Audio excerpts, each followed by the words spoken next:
What's up, everyone? Welcome to Power Play with CJ. I want to focus in on a story coming out, and I blogged with this for Rand Sports. Y'all should check it out because I get paid by page views.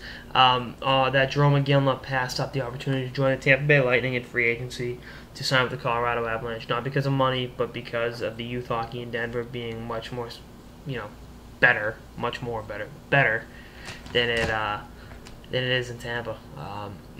First off, I think if that's a decision you make. So, unless your kid's going to be next to Sidney Crosby, I think you're acting foolishly. And for the second part is that hockey in Florida doesn't really suck as bad as people think it does.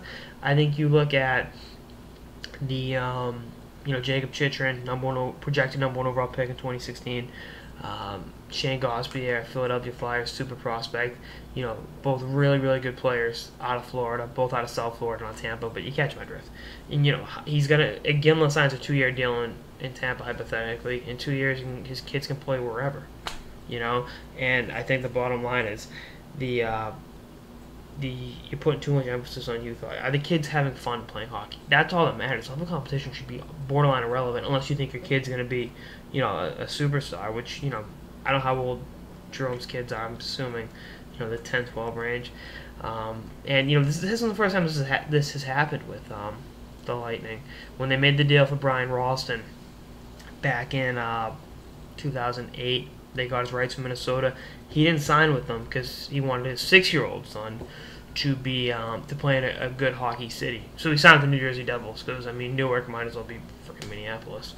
That's just because you want your 6-year-old to play better in a better youth hockey situation. How stupid is that logic? And I'm not knocking Brian Ralston, hell of a player, but really, and in Iginla's case, this is it.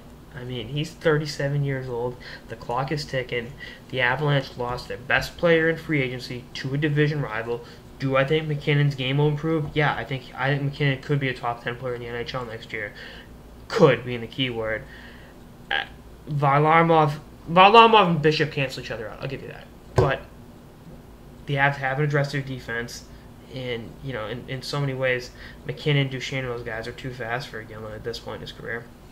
I think Iggy will still find a way to get himself 30 goals, but it's like this is a team that's more likely to miss the playoffs than to make the Stanley Cup final, as it's presently constructed. Now, unless they pull off some move or, address different weaknesses, I don't know. But I think Tampa, if you add Iginla to that, now maybe they don't sign Boyle, maybe they don't sign Strawman, and I think both those deals were very good deals. But you add Iginla to this team now, they run roughshod of the Eastern Conference. I personally, they're my pick to win the East. I've said that a couple times, but you had Iginla, that's a safe bet. But, hey, to each his own, and I said this in my piece of rant. Iginla better hope to God that the youth hockey programs in Denver are good enough to get one of his kids to the NHL so they can win the Stanley Cup, because it's the only way he's getting his name on the cup.